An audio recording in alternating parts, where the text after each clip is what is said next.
Hello friends, ఈరోజు నుంచి మనం టైఫూన్ ఫ్యామిలీ అనే ఒక ఇంట్రెస్టింగ్ డ్రామాని చెప్పుకోబోతున్నాం. మన ఛానల్లో ఎప్పుడు the best movies, dramas explain చేస్తుంటాం కదా. సో కొత్తగా చూస్తున్న వాళ్ళు ప్లీజ్ సబ్స్క్రైబ్ చేసుకోండి.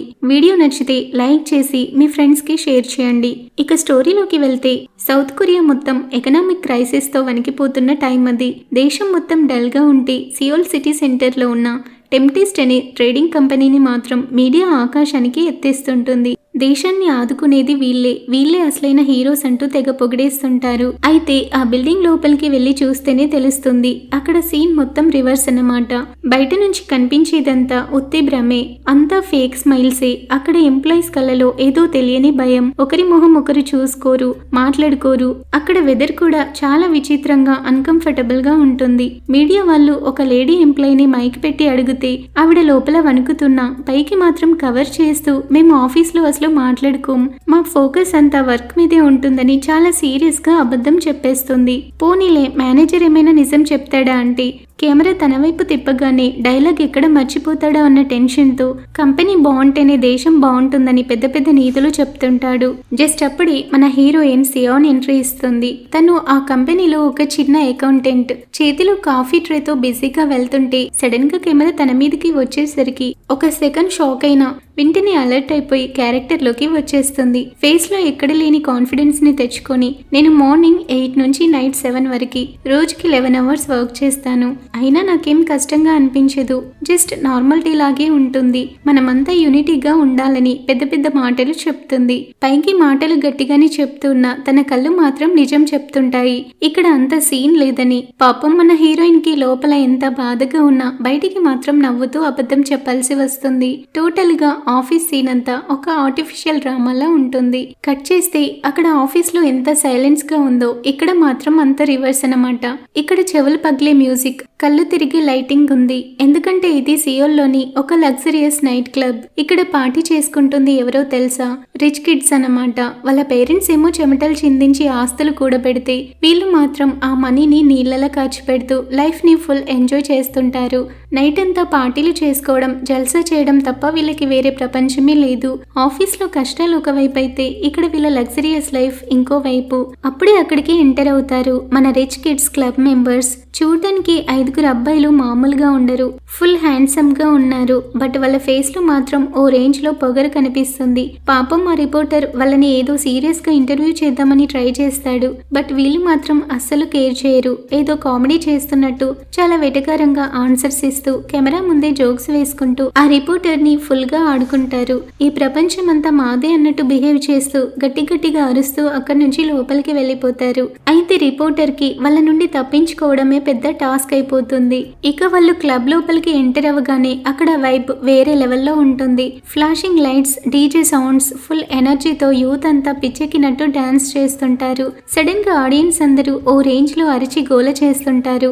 ఎందుకంటే ఆ నైట్ క్లబ్ లో మోస్ట్ ఫేమస్ స్టార్స్ ఎంట్రీ ఇచ్చారు కాబట్టి. ఇంతకు ముందు బయట రిపోర్టర్ ని ఆడుకున్న ఆ 5 అబ్బాయిలు ఎవరో కాదు, అక్కడి పాపులర్ డాన్స్ గ్రూప్ ట్రోంగ్ బాయ్స్. స్టేజ్ సెంటర్ లోకి వెళ్ళగానే వాళ్ళ యాటిట్యూడ్ మారిపోతుంది. ఫుల్ ఎనర్జీతో డాన్స్ చేస్తూ ఆ ప్లేస్ మొత్తాన్ని ఇగ్నైట్ చేసేస్తారు. ఆడియన్స్ అంతా వాళ్ళ డాన్స్ చూసి పూనకం వచ్చినట్టు ఊగిపోతుంటారు. అయితే ఈ రచ్చ మధ్యలో మన హీరో ఆ గ్రూప్ మెంబర్ అయిన తేపాంగ్ కాస్త రెస్ట్ తీసుకుందామని చెప్పి ఒక ప్రైవేట్ రూమ్ కి వెళ్తాడు. బట్ ఇక్కడే ఒక చిన్న ట్విస్ట్ ఉంది. మనోడు పొరపాటున అడ్రస్ కన్ఫ్యూజ్ అయి రిచ్ కిడ్స్ ఉన్న వేరే రూమ్ లోకి వెళ్ళిపోతాడు. తేపాంగ్ లోపలికి వెళ్ళగానే అప్పటిదాకా గోలగోలగా ఉన్న ఆ రూమ్ సడన్ గా ఫ్రీజ్ అయిపోతుంది. పిన్ డ్రాప్ సైలెన్స్ అన్నమాట. అరే, నేను తప్పు రూమ్ కి వచ్చానే అని రియలైజ్ అయ్యి మనోడు వెనక్కి తిరుగుతాడు. బట్ ఆ గ్రూప్ లో ఉన్న ఒక అమ్మాయి మాత్రం అస్సలు తగ్గదు. వెళ్లి హీరోని గట్టిగా హగ్ చేసుకుంటుంది. హీరో నో చెప్తున్నా కూడా వినిపించుకోకుండా అతని వెనకే పడుతుంది.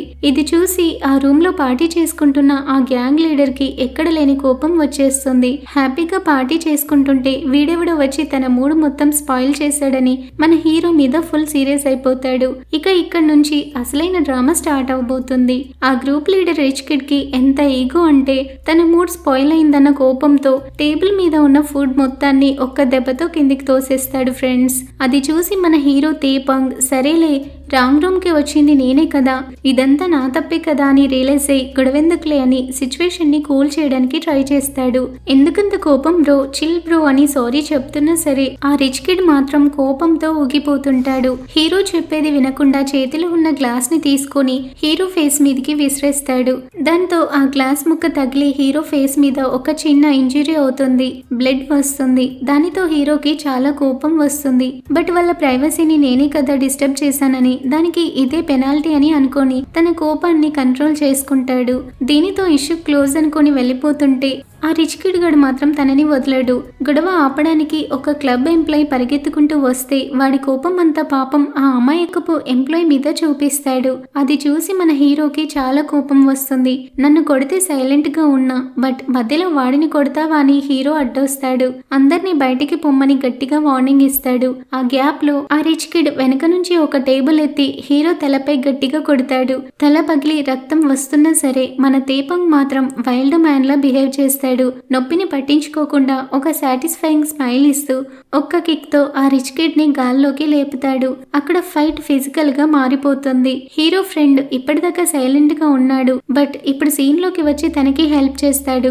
బట్ ఆపోజిట్ వాళ్ళు ఎక్కువ మంది ఉన్నారు కదా, మనోళ్ళు 2-3 దెబ్బలేసి అక్కడ నుంచి ఎస్కేప్ అవడానికి రన్ చేస్తారు. అక్కడ సిచ్యువేషన్ అంతా చాలా గందరగోళంగా ఉంటుంది. కట్ చేస్తే ఇక్కడ మన హీరోయిన్ సియోన్ లైఫ్ లో ఇంకో రకమైన స్ట్రగుల్. ఆఫీస్ లో వర్క్ అయిపోయాక కూడా రెస్ట్ తీసుకోకుండా పాపం ఒక యూనివర్సిటీకి ట్యూషన్ సెంటర్ కి వెళ్తుంది. లేట్ అయినా సరే అక్కడ అడ్మిషన్స్ కోసం స్టూడెంట్స్ క్యూ కట్టి ఉంటారు. ఇక మన హీరోయిన్ టర్న్ వచ్చేసరికి ఆ క్లాస్ ఫుల్ అయిపోతుంది. వేరే క్లాస్ కి రిజిస్టర్ చేసుకోండి అని చెప్తారు. సర్లే అని చూస్తే అక్కడ ట్యూషన్ ఫీ ఏమో ఫుల్ గా పెంచేస్తారు. పాపం తన చేతిలో చిల్లి గవ్వ కూడా లేదు.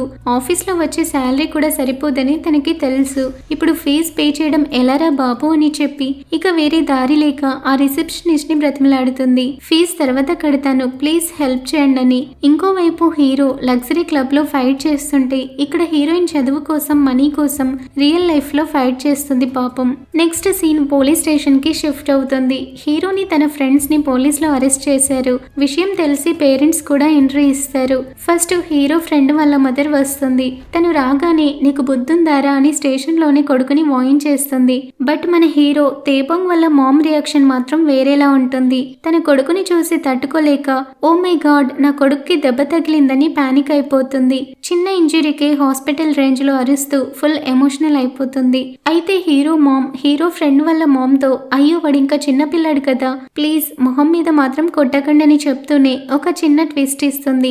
కొడితే తల వెనకాల కొట్టండి, ఎలాగో వాడు బ్రెయిన్ ని అస్సలు వాడడు కదా, ఖాళీగానే ఉంది కదా అని తన కొడుకు పరువుని తనే తీసేస్తుంది. ఆ మాట వినగానే హీరో ఫ్రెండ్ వాళ్ళ మామ్ కన్ఫ్యూజ్ అయి తన కొడుకుని వదిలేసి తేపోంగ్ ని వాయించడం స్టార్ట్ చేస్తుంది. మనోడు ఫుల్ బ్లాంక్ ఫేస్. అసలు మా మామ్ నన్ను కాపాడుతుందా లేక నన్ను రోస్ట్ చేస్తుందా అని అర్థం కాక బిత్రి చూపులు చూస్తుంటాడు. జస్ట్ అప్పుడే అక్కడికి టెంప్టెస్ట్ కంపెనీ డైరెక్టర్ వస్తాడు. అతనెవరో కాదు, మన హీరో వాళ్ళ డాడ్ జీన్ యాంగే. మామ్ చూపించిన ప్రేమలో అట్లీస్ట్ 1% లవ్ కూడా డాడ్ దగ్గర కనిపించదు మన హీరోకి. కొడుకు తలపై అయిన ఇంజరీని చూసి బాధపడాల్సింది పోయి నువ్వు చేసిన తప్పుకి నేను బాధ్యత తీసుకోవాలా అని చాలా కోల్డ్ గా బిహేవ్ చేస్తాడు.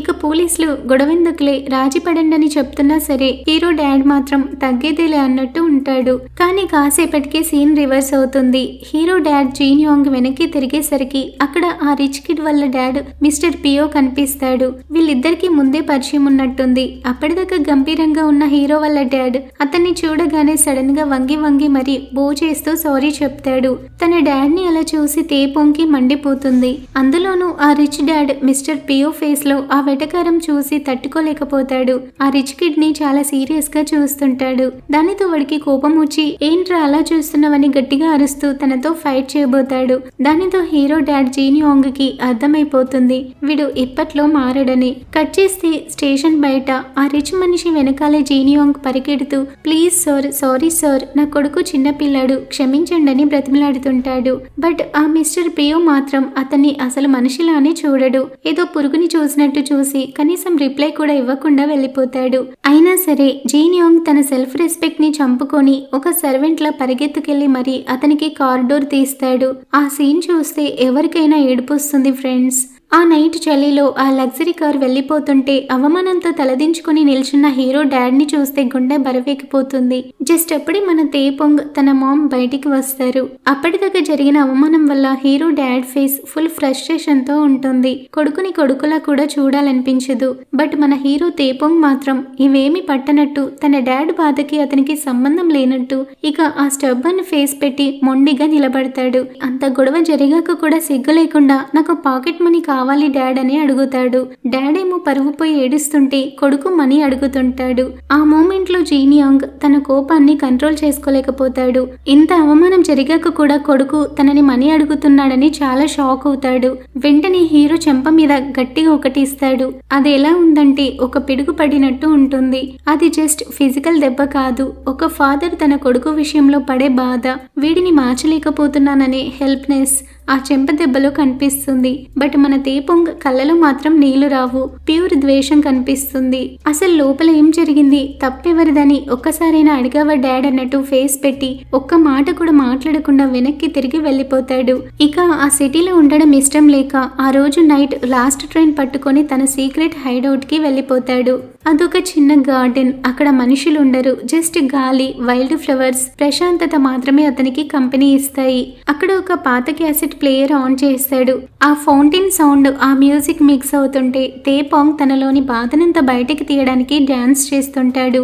ఆ రోజు నైట్ అంతా ఆ మ్యూజిక్ నోట్స్ లో ఇమ్మర్స్ అయిపోయి తన వరీస్ ని గాలిలో కలిపేస్తాడు. ఆ డాన్స్ లోని అతనికి అసలైన ఫ్రీడమ్ దొరుకుతుంది. ఆ రోజు నైట్ అంతా అక్కడే ఉంటాడు. కట్ చేస్తే నెక్స్ట్ డే మార్నింగ్ ఆ చిన్న ఇంట్లో నుంచి బయటికి వస్తాడు మన హీరో. ఒక బ్యూటిఫుల్ ఫ్లవర్ బొకే పట్టుకొని రైల్వే స్టేషన్ కి వెళ్తాడు. బట్ ఫేస్ మాత్రం ఫుల్ టైర్డ్ గా ఉంది. ఎందుకంటే నైట్ అంతా నిద్ర లేకుండా డాన్స్ చేశాడు కదా, మరి ఫుల్ డల్ గా ఉంటాడు. ట్రైన్ కోసం ప్లాట్ఫామ్ మీద నిలబడ్డాడు. బట్ అతని బాడీ మాత్రం అస్సలు సహకరించదు. గాలికి దీపంలో అటు ఇటు ఊగుతూ సడన్ గా బ్యాలెన్స్ తప్పి పక్కనే నిలబడ్డ మన హీరోయిన్ సియోన్ మీద దబిమ్మని పడిపోతాడు. పాపం హీరోయిన్ కి హార్ట్ అటాక్ వచ్చినంత పనైపోతుంది. వీడెవడో క్రీప్ గాడు తాగేసి కావాలని మీద పడ్డాడనుకుని చాలా భయంతో ఒక్క గంతు వేసి మీటర్ దూరం జంప్ చేస్తుంది. రొమాంటిక్ గా స్టార్ట్ అవ్వాల్సిన వాళ్ళ లవ్ స్టోరీ పాపం ఇలా ఒక ఆక్వర్డ్ మిస్అండర్స్టాండింగ్ తో స్టార్ట్ అవుతుంది. నెక్స్ట్ ట్రైన్ లో సియోన్ బయటకి ఏదో సీరియస్ గా న్యూస్ పేపర్ చదువుతున్నట్టు కలరింగ్ ఇస్తుంది.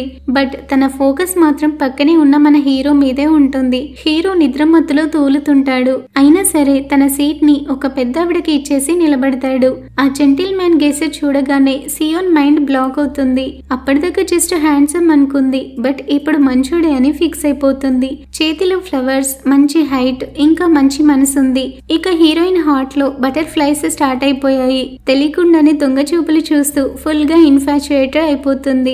అయితే తేపంగ్ కళ్ళు నిద్రమతిలో ఉన్నాయి కదా, అతను సియోన్ చేతిలో ఉన్న న్యూస్ పేపర్ హెడ్లైన్స్ ని ఇంటెన్స్ గా చూస్తుంటాడు. పాపం మన సియోన్ ఏమనుకుంటుందంటే, ఓ మై గాడ్, ఇతను నన్నే చూస్తున్నాడు, సైట్ కొడుతున్నాడని తెగ సిగ్గుపడిపోతుంటుంది. తన ఫేస్ అంతా బ్లష్ అవుతూ రెడ్ గా అయిపోతుంది.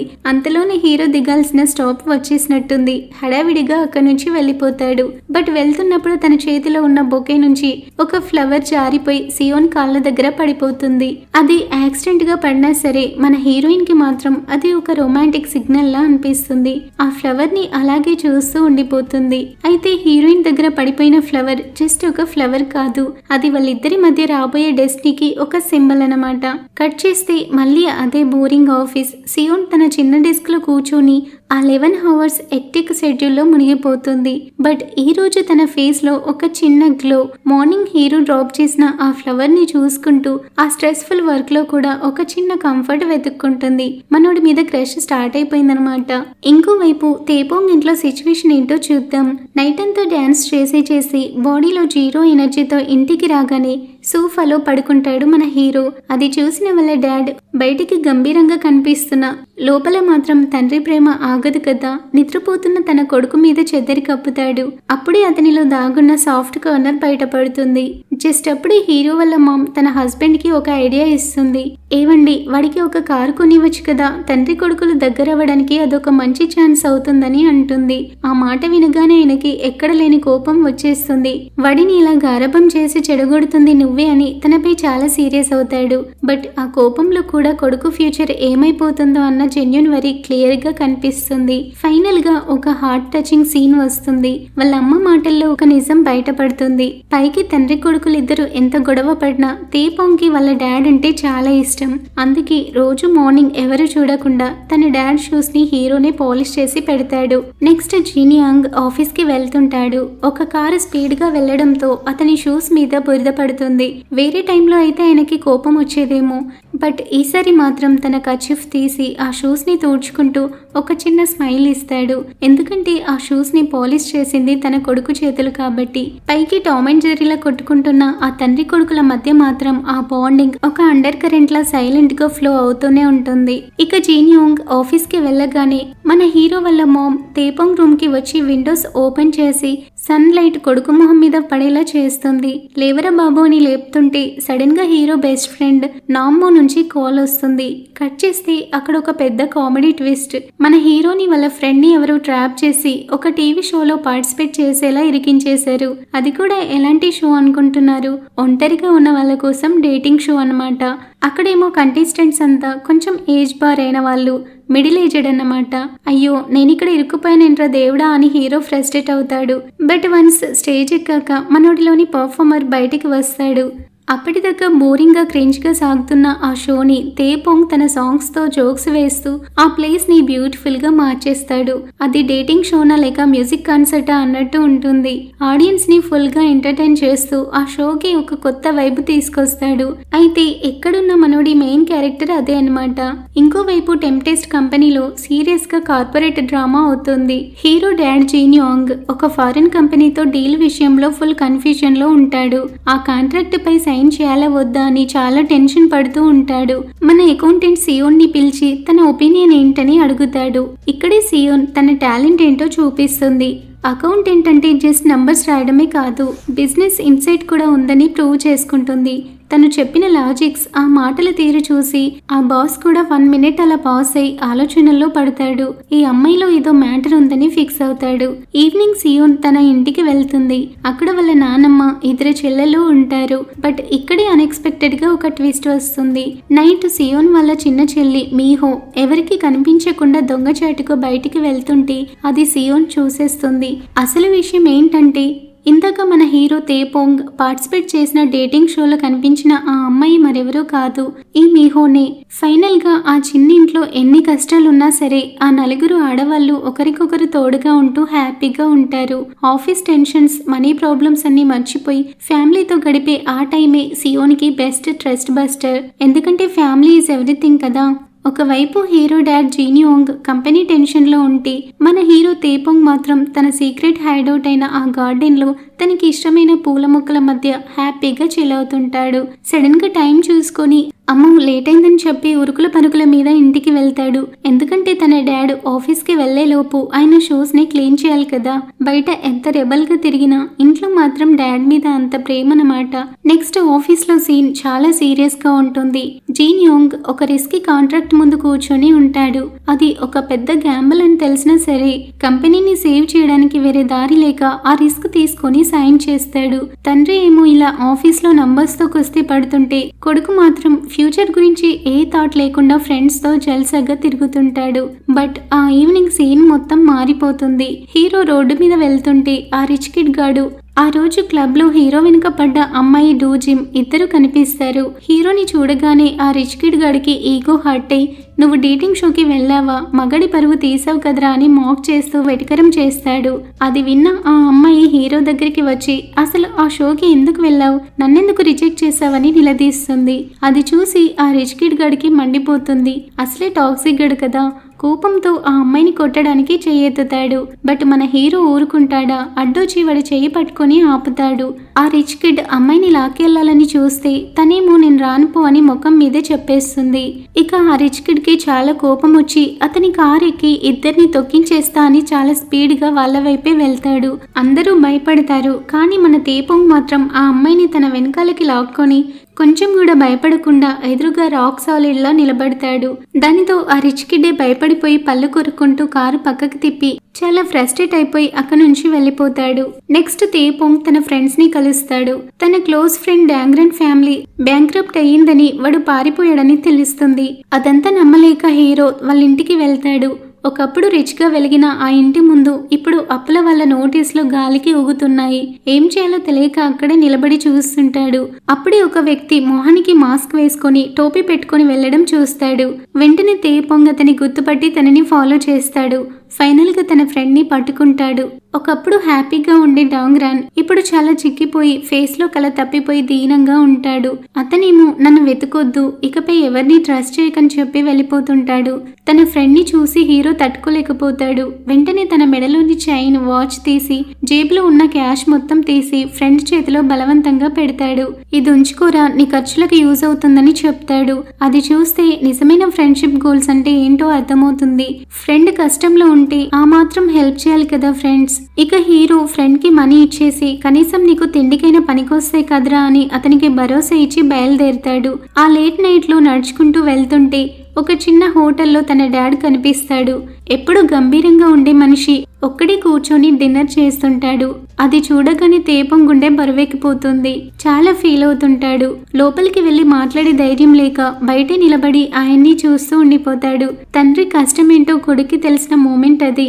కట్ చేస్తే నెక్స్ట్ డే మార్నింగ్ ఆఫీస్లో ఎంప్లాయీస్ అంతా ఫుల్ జోష్లో ఉంటారు. నెక్స్ట్ మంత్ శాలరీ రాగానే ఏ కార్ కొనాలి, ఎక్కడ పార్టీ చేసుకోవాలని ప్లాన్స్ వేసుకుంటుంటారు. ఇదంతా వింటున్న మన సియోన్కి మాత్రం ఒక ఫేక్ స్మైల్ ఇస్తూ తన పని తను చేసుకుంటుంది. ఎందుకంటే వాళ్ళ ప్రపంచం వేరు, తన రియాలిటీ వేరని తనకి తెలుసు కాబట్టి. సడన్ గా అప్పుడే డైరెక్టర్ జీని అక్కడికి వస్తాడు. ఫేస్ లో ఎప్పట్లాగే కామ్నెస్ ఉన్న గొంతులో మాత్రం ఏదో తెలియని బరువు. గాయ్స్, ఒక బ్యాడ్ న్యూస్ అని బాబు పిలుస్తాడు. మనం నమ్ముకున్న క్లయింట్ నుంచి రావాల్సిన పేమెంట్ ఆగిపోయింది. ఈ మంత్ శాలరీస్ అందరికీ లేట్ అవుతాయని చెప్పగానే రూమ్ మొత్తం పిన్ డ్రాప్ సైలెన్స్ అవుతుంది.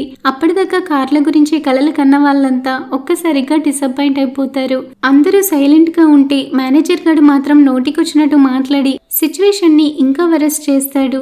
బట్ జీనియాంగ్ మాత్రం ఇది టెంపరీ ప్రాబ్లం మాత్రమే, మనం మళ్ళీ బౌన్స్ బ్యాక్ అవుతామని చాలా డిటర్మైన్డ్ గా చెప్తాడు. ఆయన కళ్ళలోని ఆ నమ్మకం చూసి ఎంప్లాయీస్ అందరికీ మళ్ళీ ప్రాణం వచ్చినట్టు అవుతుంది. మేమున్నాం సార్, కలిసి ఫైట్ చేద్దాం అన్నట్టు అందరూ సపోర్ట్ గా నిలబడతారు. లీడర్ అంటే ఇలా ఉండాలి. మరి అంతా సెట్ అయిందని అనుకునే టైంలో పెద్ద షాక్. జీన్ యోంగ్ తన క్యాబిన్ కి వెళ్తూ సడన్ గా కొలాప్స్ అయిపోతాడు. ఈ న్యూస్ తెలియగానే తేపోంగ్కి కాళ్ళు చేతులు ఆడవు. డాడీకి ఏమైందో అన్న భయంతో హాస్పిటల్ కి పరుగు తీస్తాడు. ఆ పానిక్ లో, ఆ హడావిడిలో హాస్పిటల్ కారిడార్ లో మన హీరోయిన్ సియోన్ ని గుద్దేస్తాడు. తేపోంగ్ తనని చూడడు. కనీసం తనెవరో కూడా తెలీదు. జస్ట్ సారీ చెప్పి స్పీడ్ గా తన డాడ్ రూమ్ వైపుకి పరిగెత్తుకుంటూ వెళ్తాడు. రూమ్ లోకి వెళ్లి తన డాడ్ ని అలా చూడగానే చాలా షాక్ అవుతాడు. తన మామ్ ఏమో ఏడుపు కూడా రానంత షాక్ లో బ్లాంక్ గా నిలబడిపోయి ఉంటుంది. సిచ్యువేషన్ మొత్తం చేజారిపోయినట్టు అనిపిస్తుంది. ఆ రోజు నైట్ అంతా హీరో హాస్పిటల్లో తన డాడ్ పక్కనే కూర్చొని కన్నర్పకుండా అలాగే చూస్తూ ఉండిపోతాడు. డాక్టర్స్ వచ్చి సిచ్యువేషన్ స్టేబుల్ గా ఉంది, కంగారు పడకని చెప్పగానే కాస్త ఊపిరి పీల్చుకుంటాడు. జస్ట్ అప్పుడే ఫ్రెండ్స్ నుంచి కాల్ వస్తుంది. డూ జిమ్ డేంజర్ లో ఉంది, అర్జెంట్ గా ఇక్కడికి రా అని చెప్తారు. అది వినగానే కొంచెం కూడా ఆలోచించకుండా తేపోంగ్ నైట్ క్లబ్ కి వెళ్తాడు. బట్ డోర్ ఓపెన్ చేసి లోపల సీన్ చూస్తే మనోడి హార్ట్ ముక్కలైపోతుంది. డేంజర్ లో ఉంది అనుకున్న ఆ అమ్మాయి ఆ రిచ్ కిడ్ గడి పక్కన కూర్చొని పగలబడి నవ్వుతుంటుంది. ఆమె కళ్ళలో ప్రేమ లేదు, ఒక సాక్రిస్టిక్ లుక్ తప్ప.